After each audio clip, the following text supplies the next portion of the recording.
Welcome to day 11 of managerial accounting for the fall 2022 semester.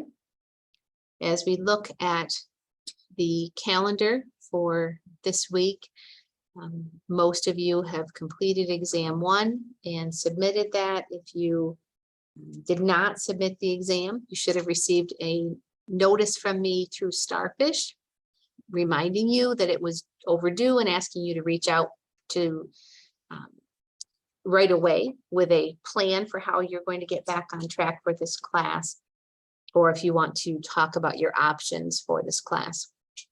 So if you haven't submitted your exam, look for that Starfish email and touch base with me, please. Today we're going to be finishing up chapter 19. So we're going to start with exercise 6, which I had suggested that you try on your own after class or outside of class.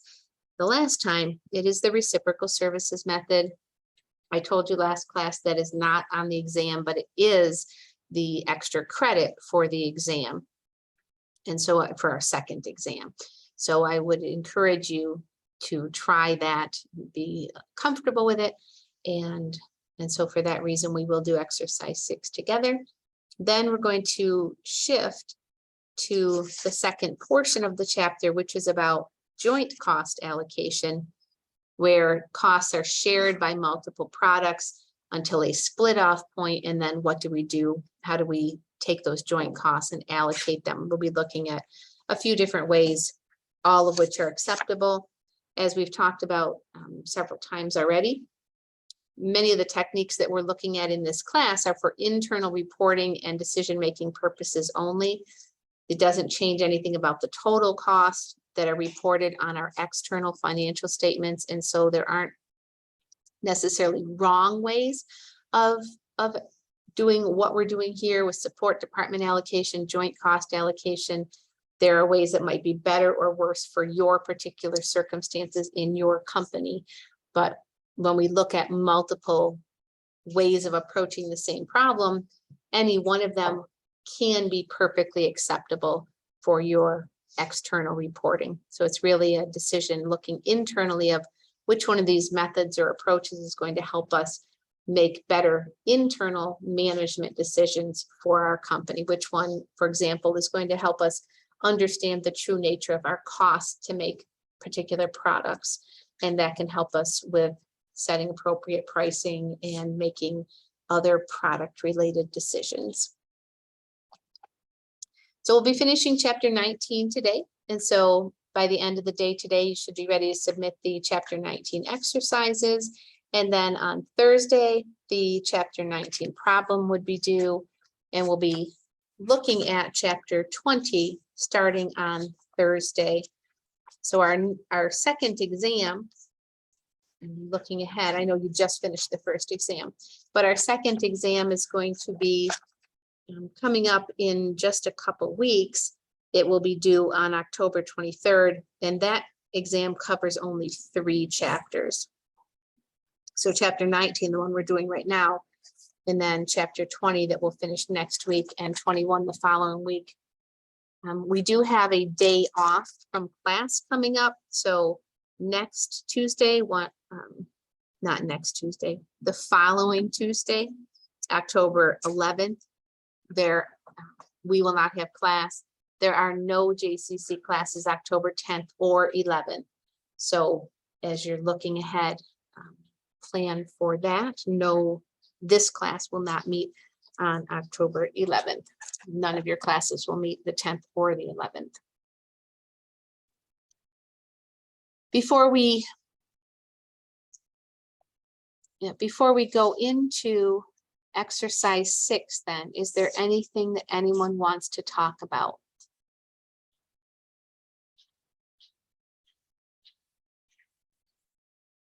Okay, well, let's go to exercise 6 then. I'm going to collapse that navigation panel on the side, hopefully give myself enough room here to write out the formulas. And I pointed out that the information in this exercise is the same information that we used in exercise 4 for the direct method, 5 for the sequential method, and 6 that we're going to do together now is the reciprocal services method. So I would encourage you, after we finish this exercise at some point, God bless you, to go back to exercise 4 and 5 and see how the different approaches compare. We already know the total cost will remain the same.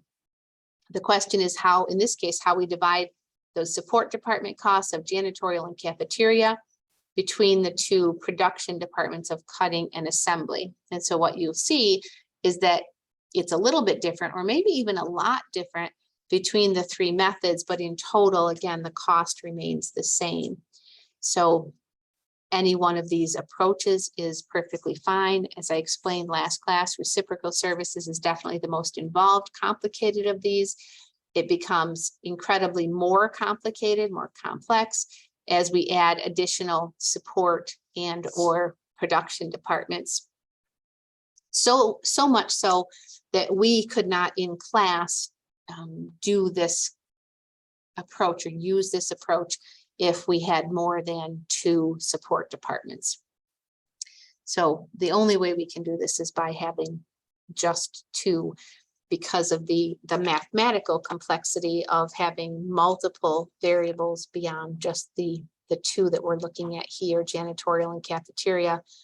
So the only way we would take this extra work, this extra step, is if it gave us much better costs to help us make those internal decisions we need to make.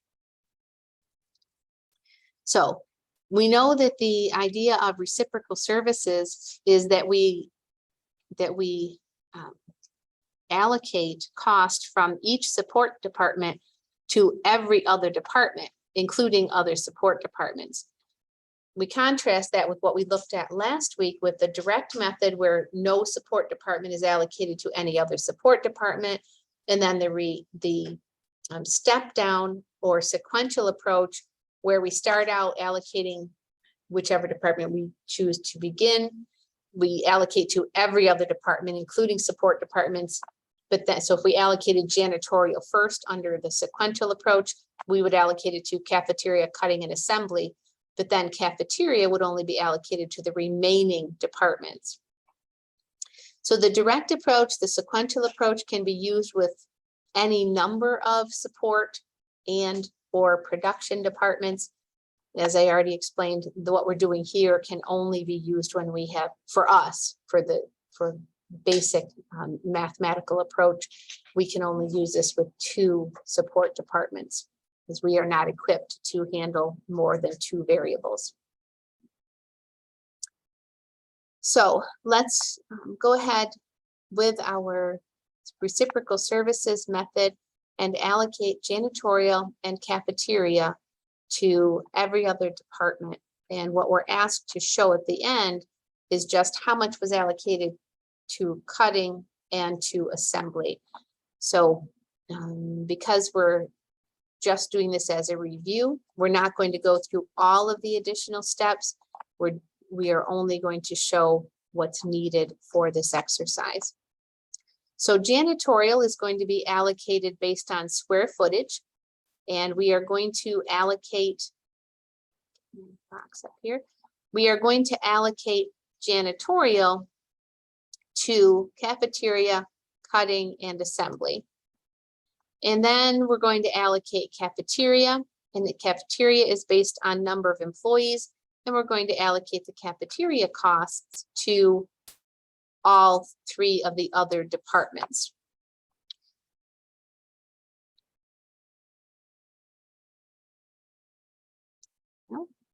So I'm going to generate our system of equations here. I'm going to use J for the janitorial department and C for the cafeteria. So the janitorial department has a cost of direct cost of $310,000. But it's also going to get an allocation from the cafeteria department. And its allocation from the cafeteria is going to be based on number of employees. So janitorial has 10 out of the 10 plus 30 plus 10 is 50 total employees. And we are going to allocate 1/5 or 20% of the cafeteria's cost. The cafeteria's direct cost is $169,000. But we also need to include in that the allocation it gets from the cafeteria. Excuse me, from the janitorial department. So it's going to get 1/5 or 20% of the cafeteria's direct cost plus the part of the cafeteria that comes from the janitorial. Okay. We don't know yet what the allocation is going to be from cafeteria, and so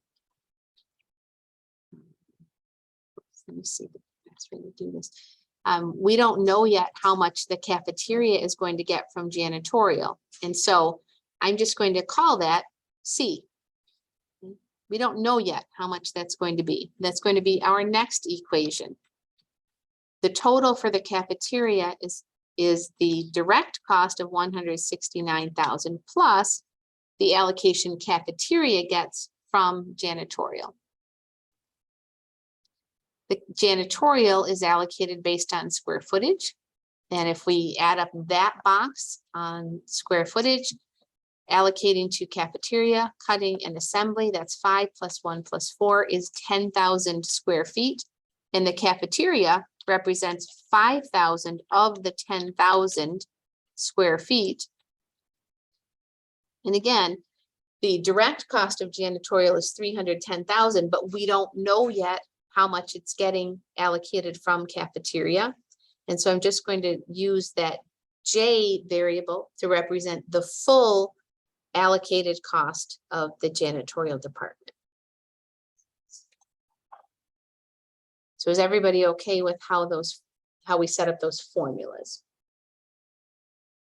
Okay, so now it's just a matter of solving. We can plug the, let's see. We know that this is equal to the value of C, so we can plug that into our equation here for C.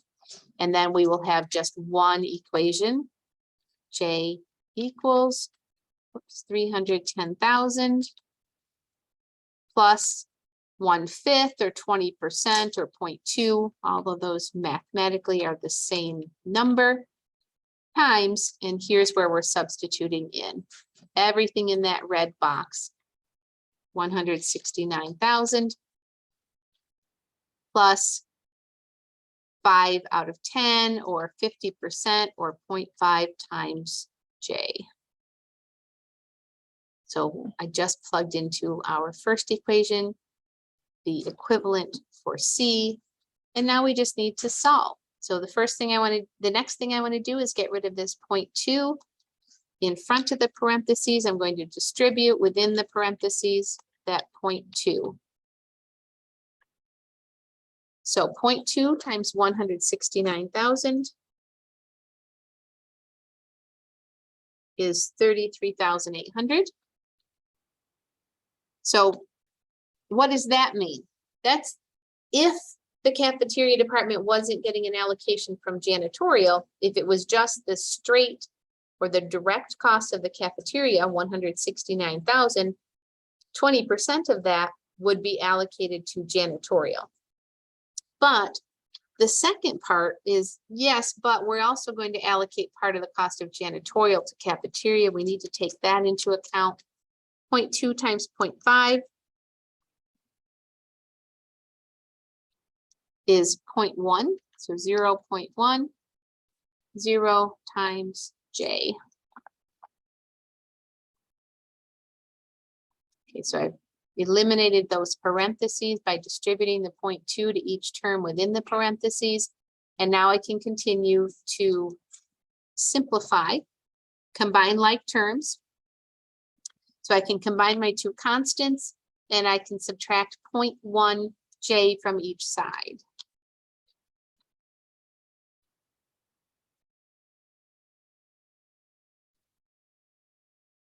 So combining my constants, I have 343,800 on the right-hand side, and subtracting 0.1 J from each side, I have 0.9 J on the left-hand side.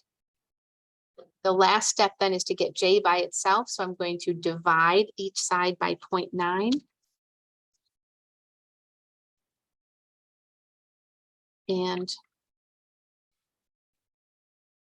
And so what we have now is that the janitorial department, when we take into account the cost of providing cafeteria services to the janitorial department's total cost with the cafeteria allocation is 382,000.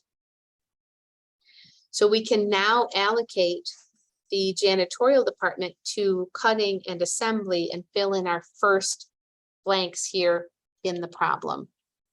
So janitorial is being allocated based on square footage. The cutting department has one of the 10,000 square feet.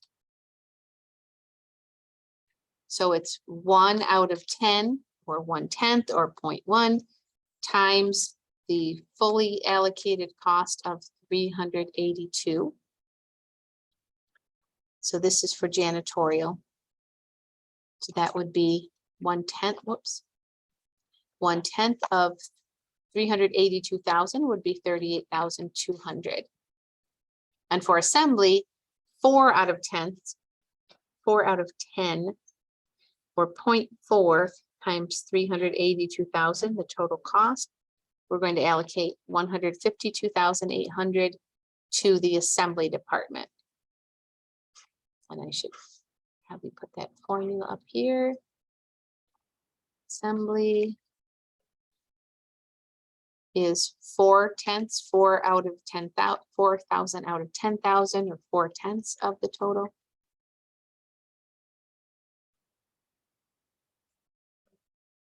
And just to make this a little faster, I'm going to also do the calculation for janitorial allocating to the cafeteria. So the janitorial allocation from the cafeteria is 5,000 out of 10,000 square feet, or 5/10, or 1/2. So half of the 382,000 would be 191,000.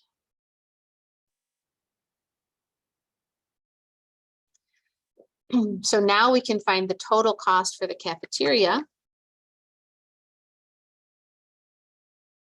which would be the initial or the direct cost of 169,000 plus the 191 that we allocated from janitorial, which is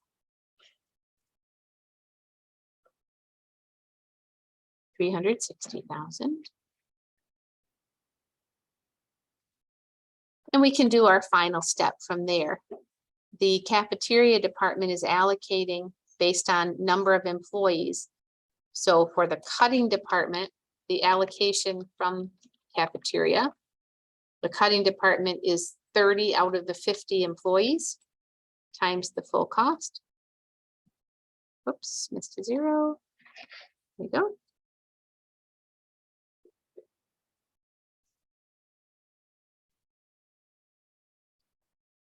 And so that's 216,000 being allocated to the cutting department. They have most of the employees, and so they're getting most of the allocation. And finally, the assembly department is just 10 out of the 50.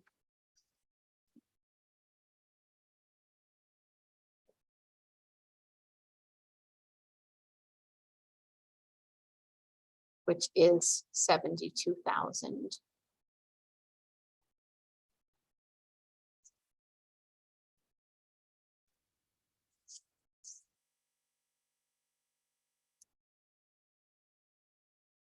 So if you were to add these allocated costs with their direct costs, which are here, you would notice that the total costs is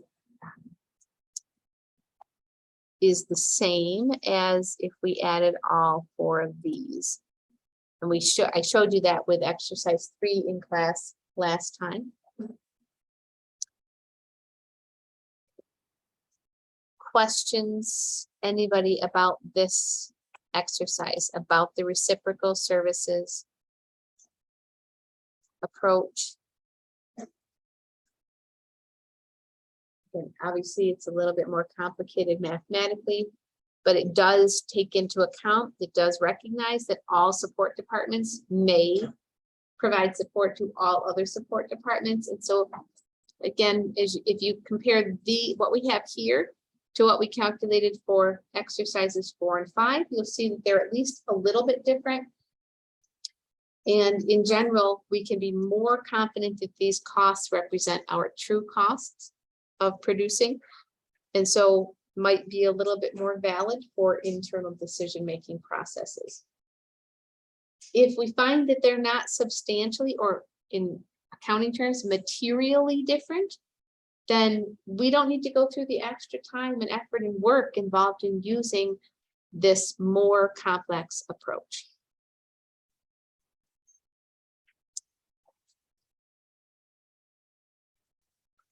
So you know that the only other time that you're going to need to use this approach is if you choose to do the extra credit for the exam.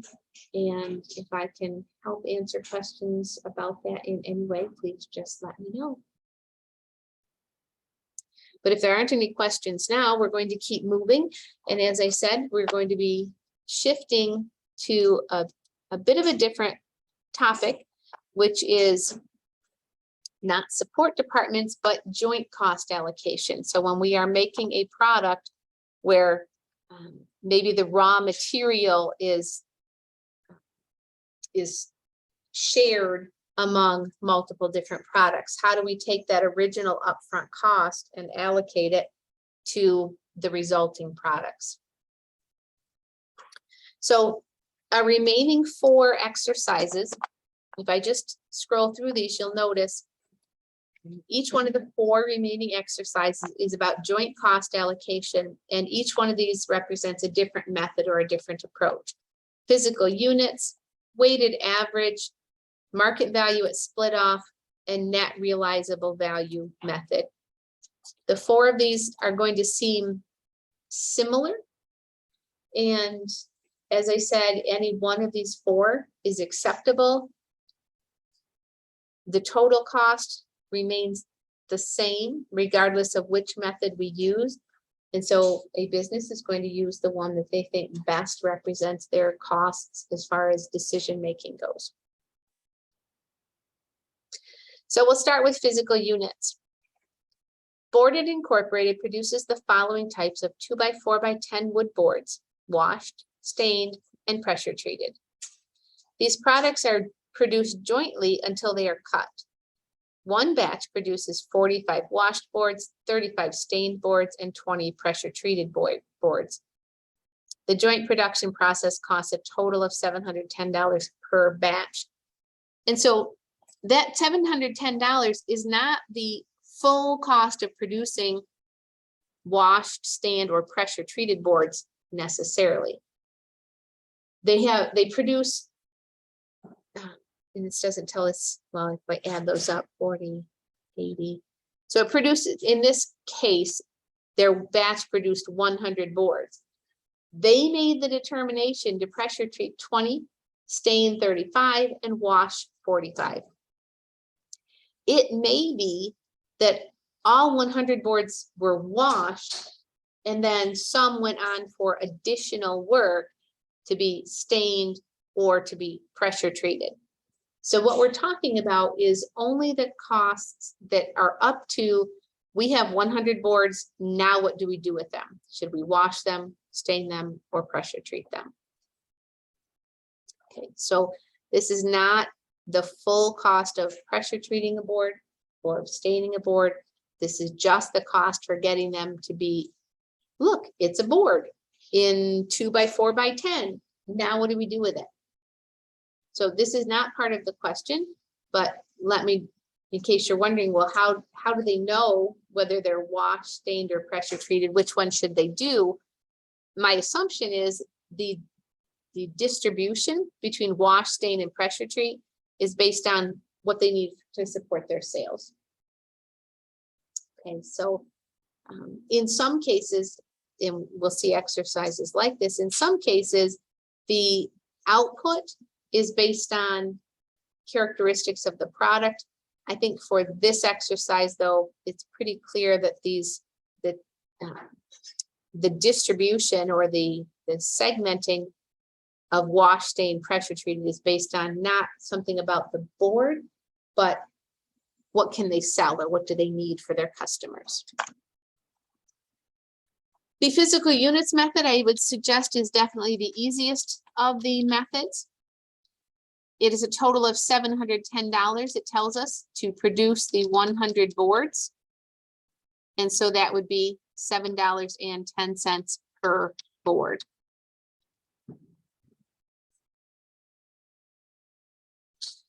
So we can then allocate the cost to the washed boards at $7.10 per board times 45 boards for $319.50. The stained boards, 35 boards at $7.10 is $248.50. And finally, 20 pressure treated boards at $7.10 each would be $142. If we add those three together, we will find that we have fully allocated the $710 of joint costs. We would then add on to that when we were trying to figure out our total product cost, we would add on to that the cost of any unique or individual improvements, I guess, to those products. So if all of the boards aren't washed, then we would add the cost of washing just to the washed boards. It may be, and I don't know, but it may be that all the boards are washed. And so we wouldn't have to add any additional cost to those washed boards. But then we go on to stain 35 of the boards, and we would add just to those the direct cost of staining. Those are the only boards that are stained. Those are the only boards that are going to receive the cost of staining. And the same thing for pressure treating. Okay, questions about the physical units method? Pretty straightforward, right?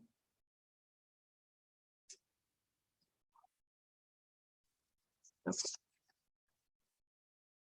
We will keep moving.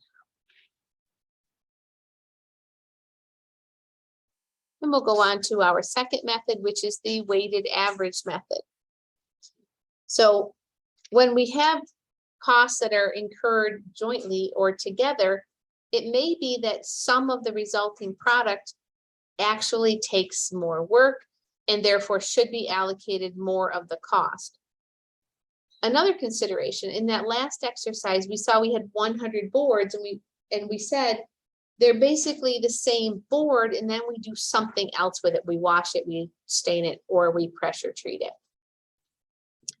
But in this exercise, when we're using the weighted average method, we don't end up with products that really have anything in common. In this case, we end up with wood chips and sawdust. And so saying a cubic yard of wood chips and a cubic yard of sawdust, those may not be equivalent units to use the physical units method. We might not even measure them the same. So if this was boards and sawdust, we would measure the boards based on board feet and the sawdust based on cubic yards. So it would be hard to even compare those to use a physical units approach. So in this exercise, we are looking at our second method for joint cost allocation, which is the weighted average method. Carving Creations jointly produces wood chips and sawdust used in agriculture. The wood chips and sawdust are actually byproducts of the company's core operations, But Carving Creations accounts for them just like normally produced goods because of their large volumes. So I want to say something about that. It is possible for some businesses, for some industries, let me make that a little bigger, for some industries that they may account for byproducts that are just incidental. In other words, this isn't why we're producing, these are just something that comes out of the production process. And is not really the purpose or the point of production. It's just something we need to maybe dispose of. So think of, like, if you are making apple cider, one of the byproduct of apple cider would be the pulp that's left of the apples. Well, the company needs to do something with it. They may sell it at a very low cost to, I don't know, a pig farm.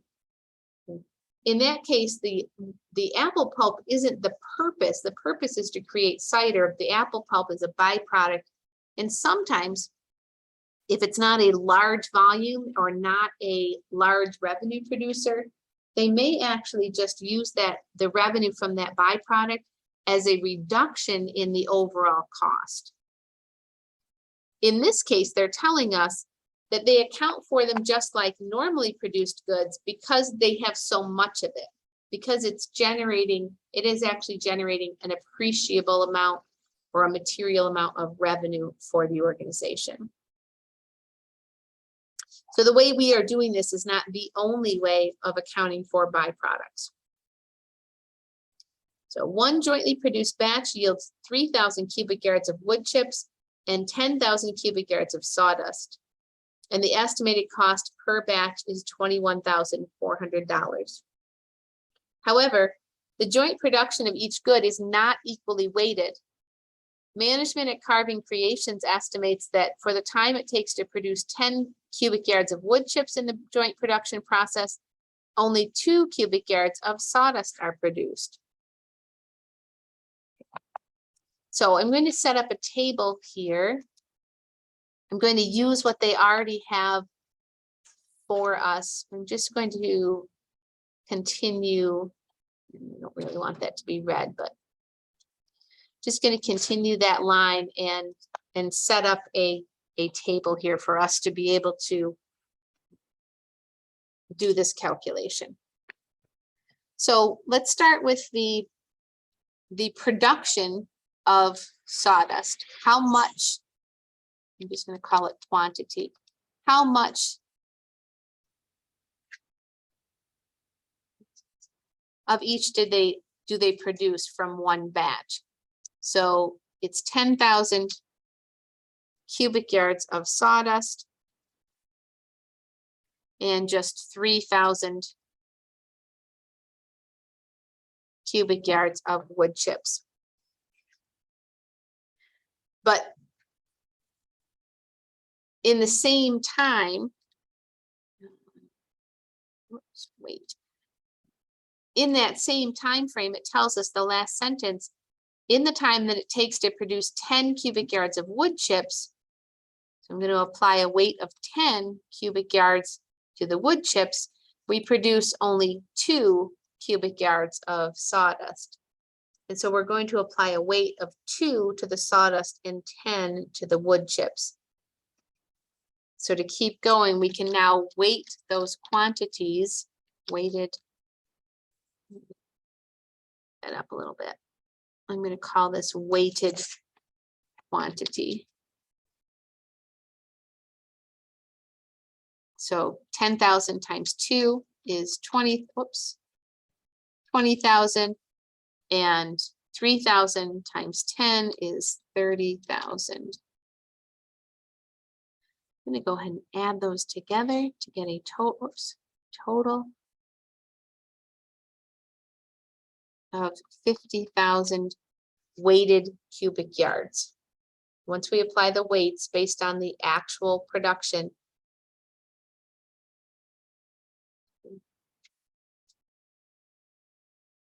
so the 10,000 cubic yards of sawdust and the 3,000 cubic yards of wood chips we now have multiplied by the weights to get our weighted quantity. And then we can express that as a percent just to make our next math simpler. So the weighted time, 20,000 out of 50,000, 2 out of 5 or 40% is the weighted percent of production time for the sawdust. And for wood chips, 30,000 out of 50,000, 3 out of 5 or 60% of our production time is spent on the wood chips. Now we can do our allocation, and we're going to allocate 40% of the total cost. We are told in the problem right here, the total cost is $21,400. So that's how much we want to allocate. And we're going to allocate 40% of that.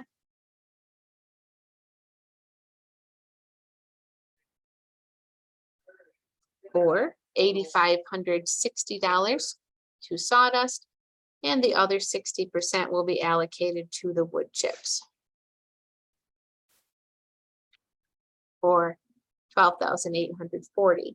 We add those together, we should find that we have fully allocated that joint cost of $21,400.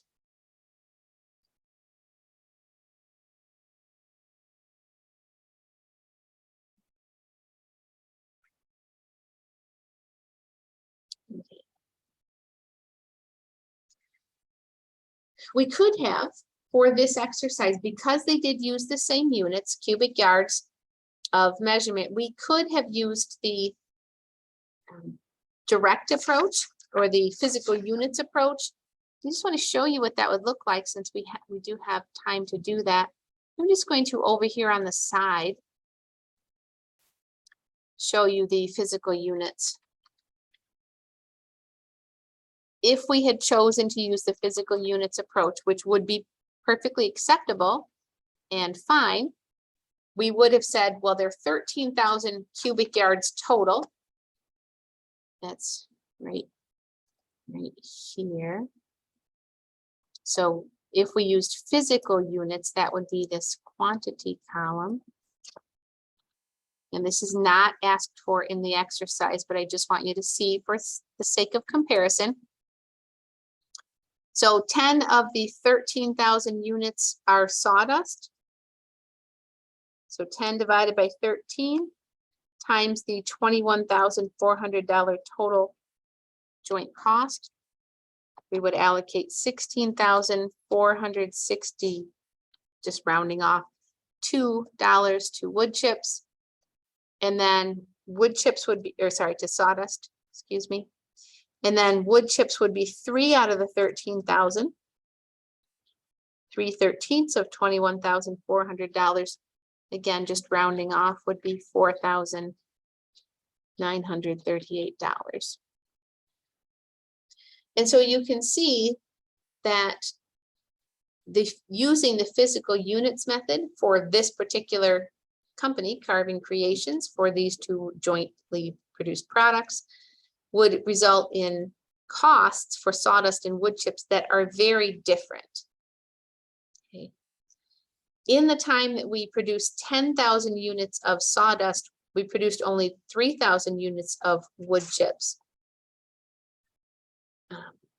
When we weight them based on the amount of time it takes to produce them, then we assign more weight to the wood chips. They take longer to produce and they therefore get more cost. The cost per cubic yard is going to be very different if we use the weighted average method than if we use the physical units method. I know I probably sound like a broken record, but I want to say it just one more time. Either one of these is perfectly fine because in total, we're going to report the $21,400 in cost. The reason it's important for internal decision-making is the results are so very different between these two approaches. It could lead us to make maybe an incorrect or misleading decision about how to run our company, how to price the product, which product should get most of our attention and energy. Which product maybe we should advertise because we make more money on it or whatever. This difference between the weighted average method and the physical units method in this problem is pretty stark. It's pretty clear that they are different.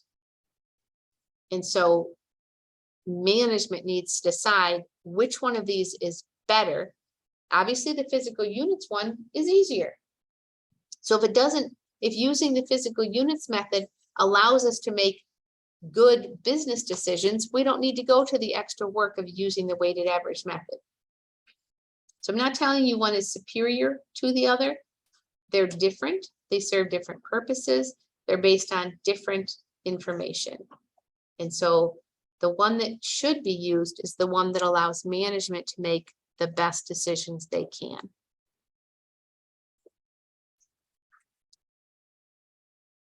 Questions, anybody?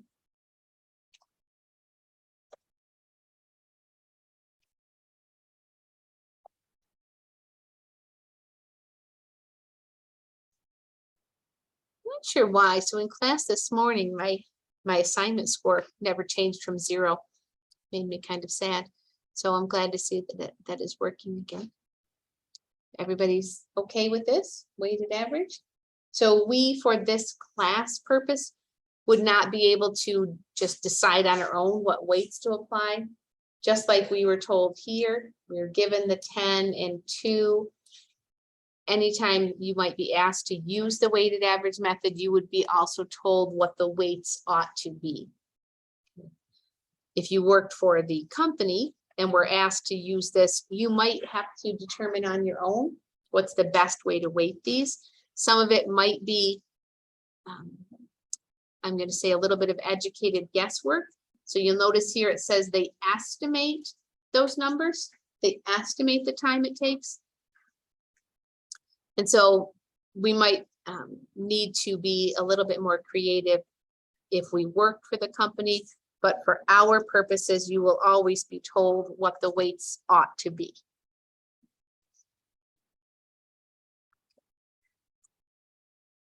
Everybody good so far? Okay, so let's move on to our third method for joint cost allocation, and that is market value at split off. Now, this one is a little bit interesting in my view, because it's not based on what the cost of the product is. It's not based on which one of these is harder to produce or takes longer to produce, but it is based more on what can we get out of it? What can we sell it for? And to me, this is the least appealing, the least valid as far as internal decision making, that we are basing our costs on the market price, or what can we get out of it. And if we can get more from it, we're going to assign more cost to it. I'm not sure that's valid, but just like the other two methods, it is an acceptable method. I'm just not sure personally that it leads to maybe the best decision making. In my mind, the cost should be based on what went into producing it, not how much revenue can we get from it. That being said, it is a valid method, so we're going to go through this exercise. Sugar Sweetheart Incorporated jointly produces raw sugar, granulated sugar, and castor sugar. So if you are a baker, if you like to bake or like to cook, you may be familiar, in the United States anyway, with confectioner's sugar or 10x sugar. Castor sugar is something like 5x sugar, 5 times finer than what I'm going to call regular sugar or granulated sugar. So castor sugar takes more work than, obviously the raw sugar is then refined into granulated sugar. Castor sugar is actually further refined from that. So it actually takes a little bit more work to produce castor sugar than it does granulated sugar. Let's see. After the split off point, raw sugar is immediately sold for 20 cents per pound, and then they continue to process the granulated and castor sugar. So how do they decide whether they're going to process it further? They're going to process it further if they make more money, and actually the marginal benefits, the additional revenue of producing it further or refining it further is more than the additional cost. So if they could make more on net, if they could make more selling it as raw sugar, they would. They wouldn't produce castor sugar and granulated sugar at all if they could make more by selling it as raw sugar. So that is one business decision that has already been made here. The company may be basing the amounts that they produce of each product, as we said in the earlier exercise. They may be basing this distribution on what is the demand for each one of those products.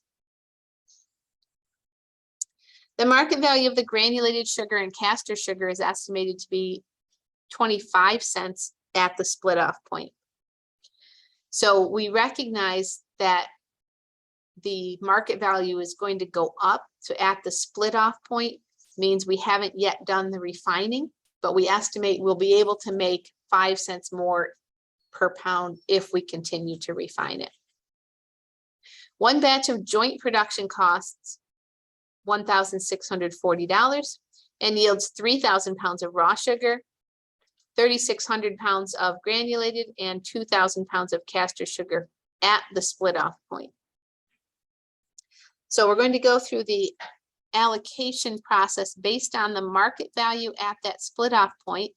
I should also point out that, because I didn't already, I read it, but I didn't emphasize, this is also based on an estimate. They know how much the raw sugar is based on that at that point because they sell it. So that 20 cents per pound is a hard number. It is an actual selling price. But because the granulated and castor sugar are not sold at that point, they continue to process them further. They have to estimate what it would be worth at that point. Okay, so market value at split off. Does everyone know am I being clear about what the split off point is? So they get to the point that they have taken the sugar cane and they've processed it into raw sugar. And they're going to sell some of it at that point as raw sugar, and the others they're going to continue to make a different product. The $1,640 is the cost to get it to that point where it's all raw sugar, and some of it's going to be sold as raw sugar, and some is going to continue further for processing. As they continue to process it further, of course, they're also incurring additional cost. Oops, it's the 0. And I do think it's interesting that they have chosen to say that the granulated and castor sugar has the same value. So let's look at the total market value.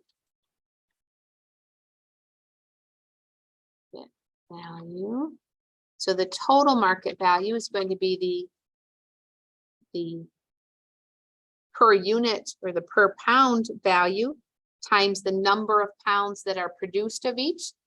So for example, raw sugar, 3,000 pounds at 20 cents per pound.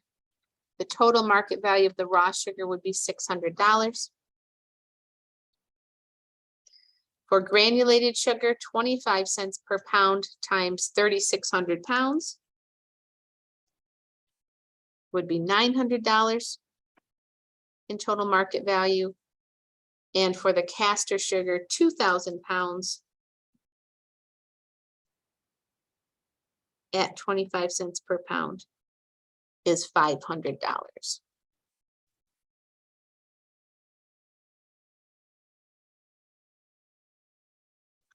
So the total market value,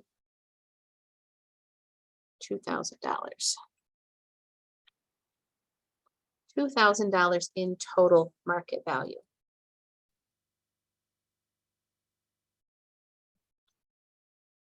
Now we want to change those into percents of total market value. And I'm just going to abbreviate it like that. So 600 out of the $2,000 would be 30%. 900 out of the $2,000 would be 45% of the value comes from the granulated sugar. And finally, 500 of the 2,000 or 25%. Those percentages need to add to 100, and they do. And so now we are ready to do that joint cost allocation. The joint cost in total, we're told, is $1,640. We're going to allocate 30% of that based on the market value. 30% of it goes to the raw sugar. 30% of 1640 is $492. 45% of that total is $738. Oops. And finally, the castor sugar. 25% of the 1640 is 410. And then I would just suggest that you add those up to make sure that we did fully allocate, did not go over or under.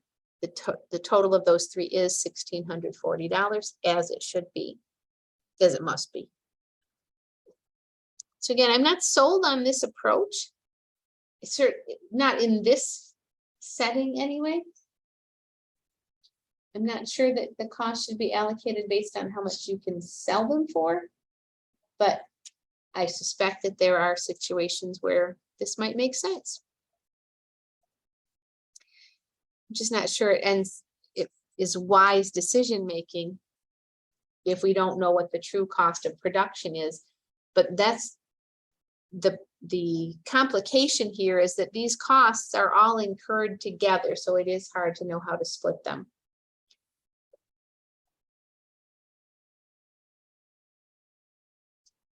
Okay.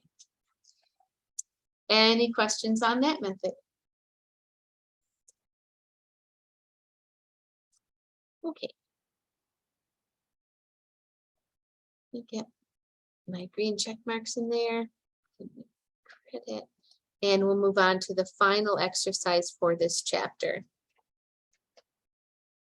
Joint cost allocation, net realizable value method.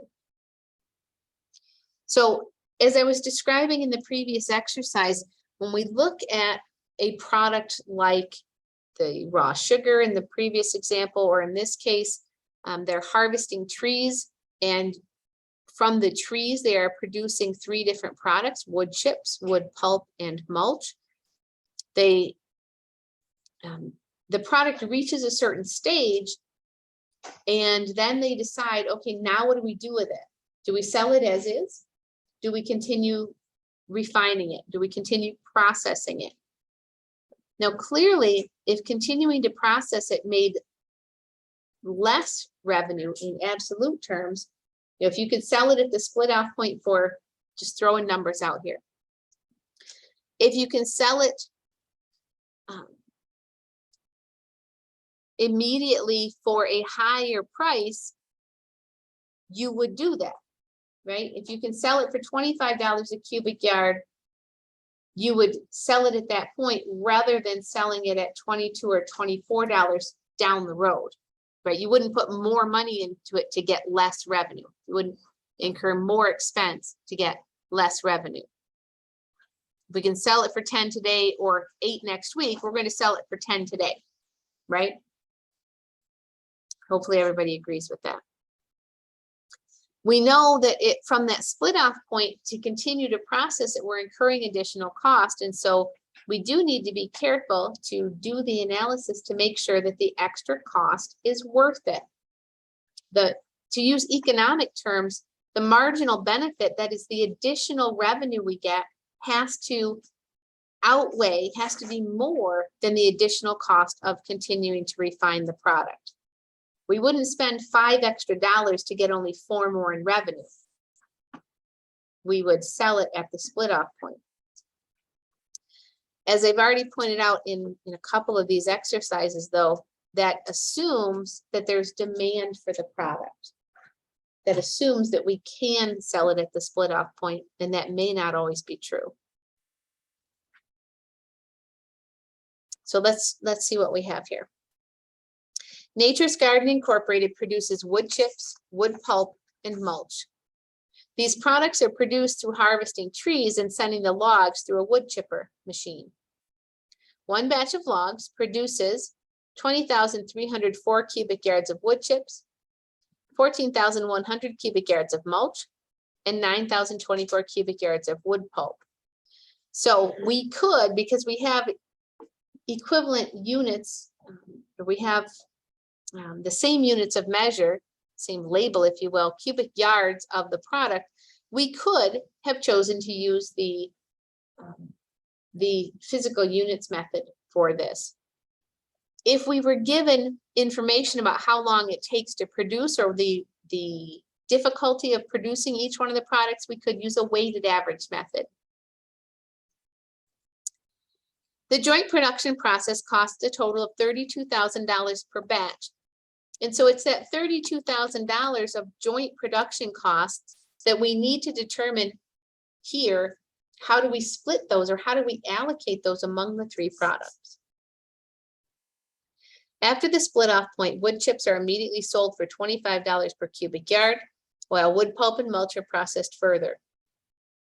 The market value of the wood pulp and mulch at the split off point is estimated to be $22 and $24 per cubic yard respectively.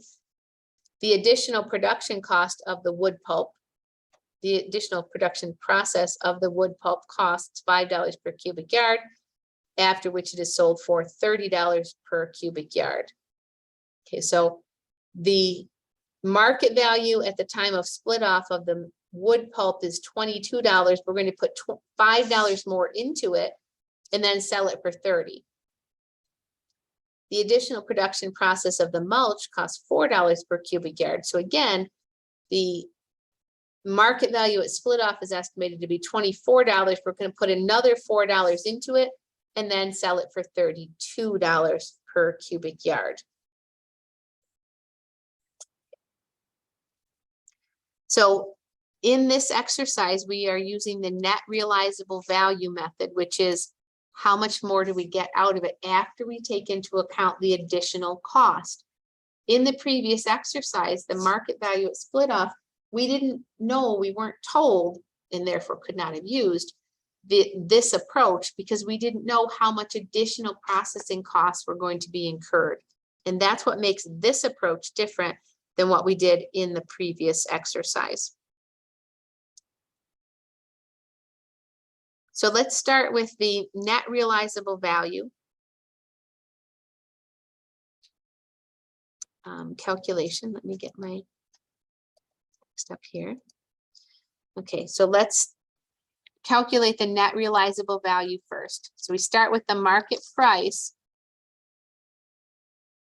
and add to that any additional cost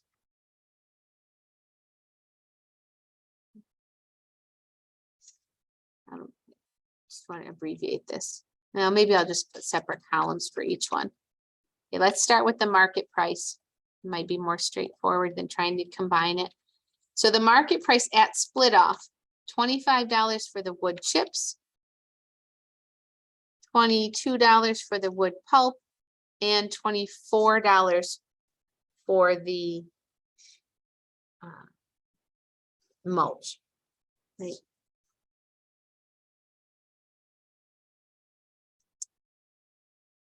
So if we were to use the approach as we did in the previous exercise and use the total market value at split off, just want to show you what this would look like.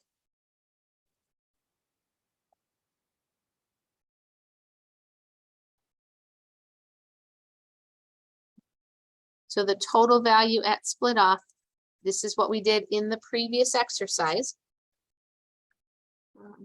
$25 for wood chips, and we have 20,304 cubic yards of wood chips. So 20,304 cubic yards at 25 cents, $507,600. Whoops, $600. For the wood pulp, using $22 per cubic yard and production of 14,100, no, wait, pulp, 9,024 cubic yards of wood pulp. They list those not in the same order. 9,024 yards of wood pulp at $22 each is 198,528.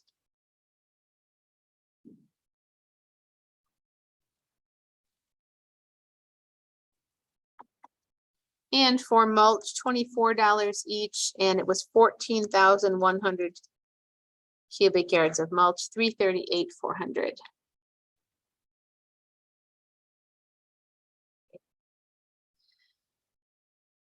So in the previous exercise, the market value at split off, we would have used these dollar amounts to find the weights or the percentages that we would apply to each one of the products.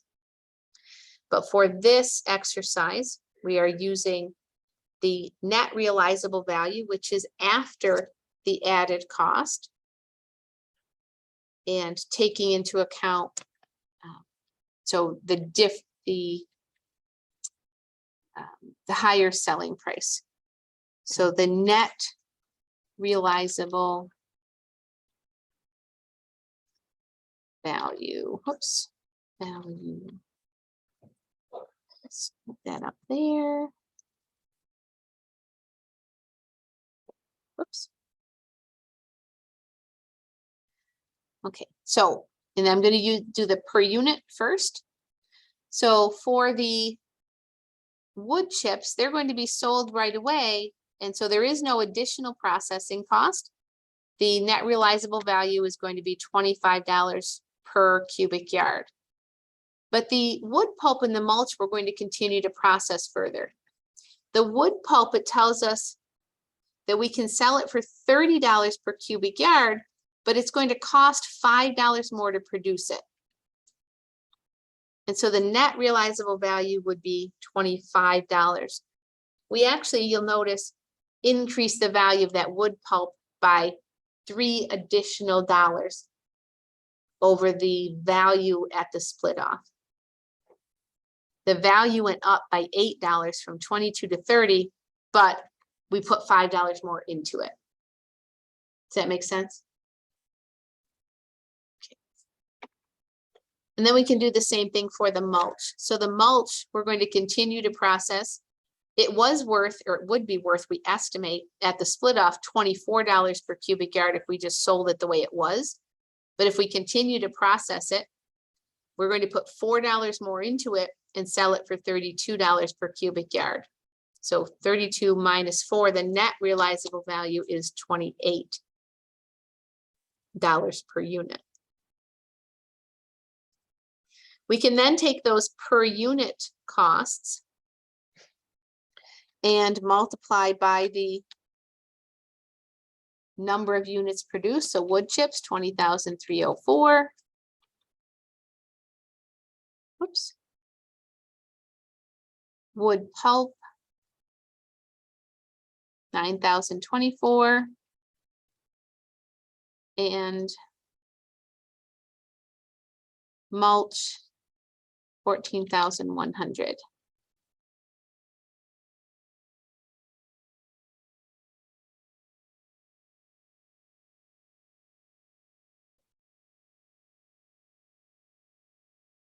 So same value here because we don't have any additional processing costs for the wood pulp.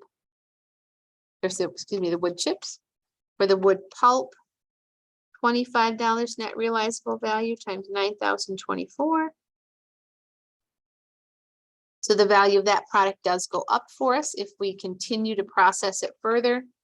And the same thing for the mulch.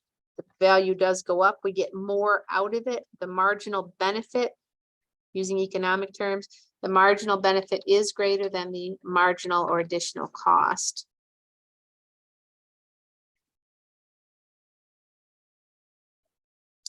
So let me just put in some totals here. Total here.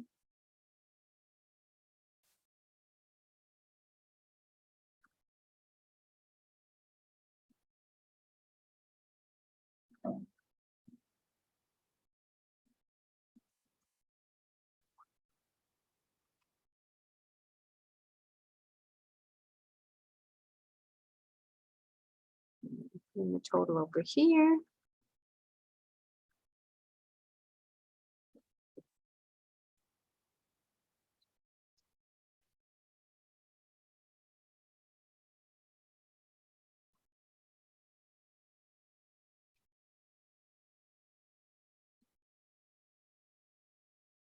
And so if we were to use the approach like in exercise 9 of the market value at split off, we would take this column. We would take this column, use those amounts to create the percentages and allocate the 32,000 based on those percentages. But in this exercise, we are using the net realizable value because we recognize that the product is more valuable to us if we continue the processing. So we're going to use the second column, the right-hand column, and calculate our percentages from there. So the percent, whoops, I'm just going to label this the percent of value. 507,600 divided by 1,128,000 is 45%. For the wood pulp, 225,600 divided by the total is 20%. And finally, 394,800 divided by 1128 is 35%. Again, those need to total to 100.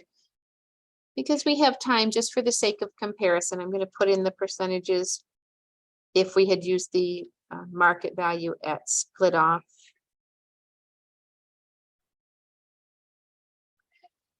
And these are not going to come out nice and round because, whoops, because the problem wasn't set up to do these, but I just want to show you just by way of review.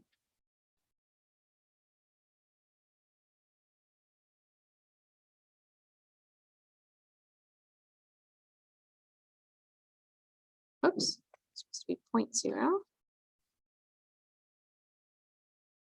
And finally, the mulch.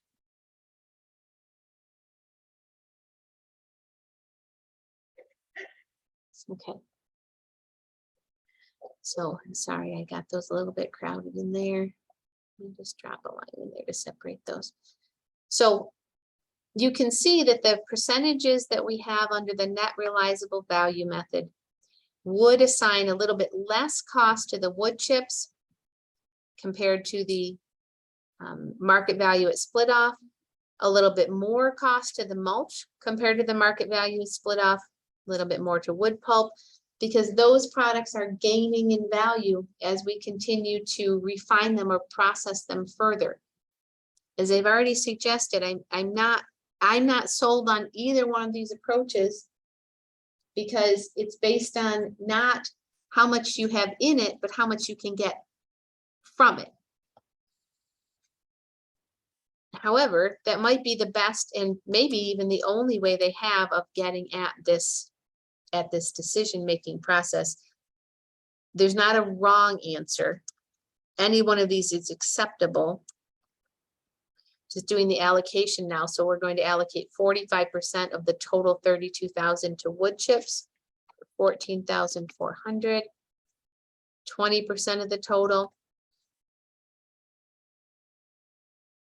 or 6,400 to wood pulp, and 35% of the total, or 11,200 to mulch. Just going to check my work, make sure that those numbers add up to the total we needed to allocate, and they do, so that's a good thing. So we've now gone through all four methods: physical units, weighted average, market value at split off, and net realizable value. I've explained why companies might choose to use one or the other. Any one of them is acceptable. In total, the costs that are allocated all end up getting to the product through one of these four mechanisms, or maybe even a hybrid of any of these. In total, in this example, in total, the $32,000 in joint costs does end up being reported as product cost or part of cost of goods sold. The difference is how it would be split up among the three products. So from a financial accounting standpoint, any one of these is acceptable. Management needs to decide which one gives them the best or most useful information about how to run the business to be as efficient and possibly as profitable as they can be. So while I may have expressed some reservations about both of these final two methods,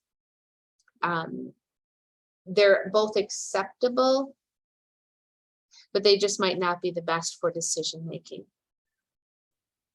So we are actually ahead of schedule at this point, but I don't see the need. We don't need to start our new chapter. We have plenty of time to cover chapter 20 in the 2 days we have allocated for the chapter. So I'm going to leave it up to you what you want to do now. I am going to stop the recording unless anyone has questions. Anyone have questions? So I am going to make my check marks in there. I'm going to stop the recording at this time and give me a moment before you go.